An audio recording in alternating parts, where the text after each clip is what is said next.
বন্ধুরা, তোমরা সবাই কেমন আছো? আজকে আমি নিয়ে চলে এসেছি পটলের দোরমার রেসিপি নিয়ে, সম্পূর্ণ নিরামিষভাবে। তো এই দেখো, আমি পটলগুলোর গাগুলো আঁচড়ে নিয়েছি আর একদিকের মুখ কেটে পটলের ভিতর থেকে পটলের শাঁসগুলো সব বার করে নিয়েছি। তারপরে আমি আবার চলো দেখাচ্ছি নেক্সট কী করতে হবে। দেখো, আমার সয়াবিনগুলো সব সেদ্ধ হয়ে গেছে। এবার আমি এগুলোকে মিক্সিতে পেস্ট করে নেব। দেখো, আমি কড়াইতে তেল দিয়ে দিয়েছি, তেল গরমও হয়ে গেছে। এবার আমি তেলের মধ্যে পটলগুলোকে ভেজে নেবো ভালো করে। এই যে তারপরে আমি তোমার পটলের যে শাঁসগুলো আছে ওগুলোকে আমি একটা মিক্সি জারের ভিতরে নিয়ে নিয়েছি। ওগুলোকে আমি এবার মিক্সি করে নেবো। দেন তারপরে আমি কিছুটা সয়াবিন সেদ্ধ করতে বসিয়ে দিয়েছি।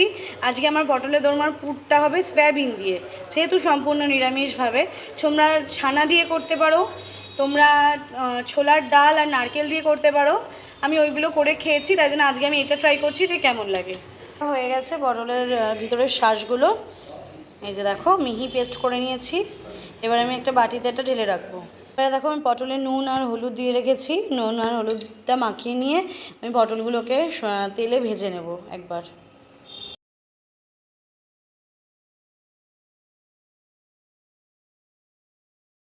এবারে দেখো, আমি সিদ্ধ করে রাখা সয়াবিনগুলোকে মিক্সিতে একটু ঘুরিয়ে নেব।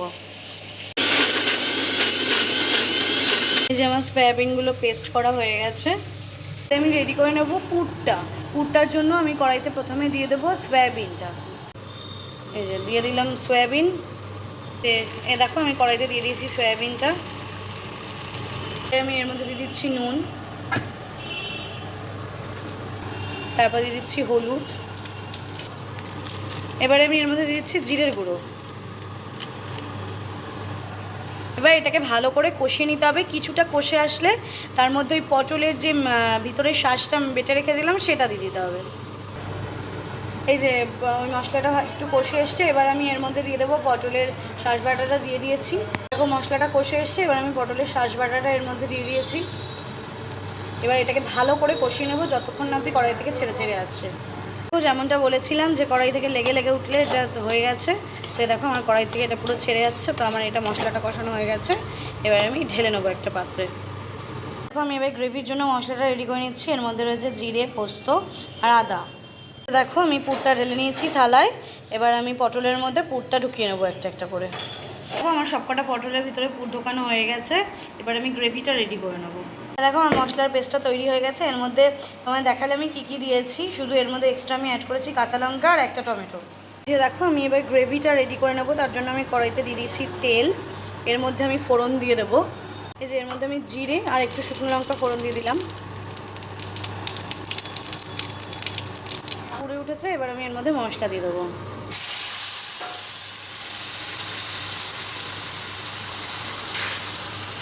মশলার মধ্যে নুন আর হলুদ দিয়ে নিয়েছি। এবার আমি মশলাটাকে ভালো করে কষিয়ে নেব। এই যে আমার মশলাটা কষানো হয়ে গেছে। এবার আমি এর মধ্যে দিয়ে দেবো জল। ঝোলটা ফুটে উঠেছে। এবার আমি এর মধ্যে দিয়ে দেবো পটলগুলো, পুর ভরে রাখা যে পটলগুলো সেগুলো। যেগুলো আমি একটা একটা করে ঝোলে ছেড়ে দেবো।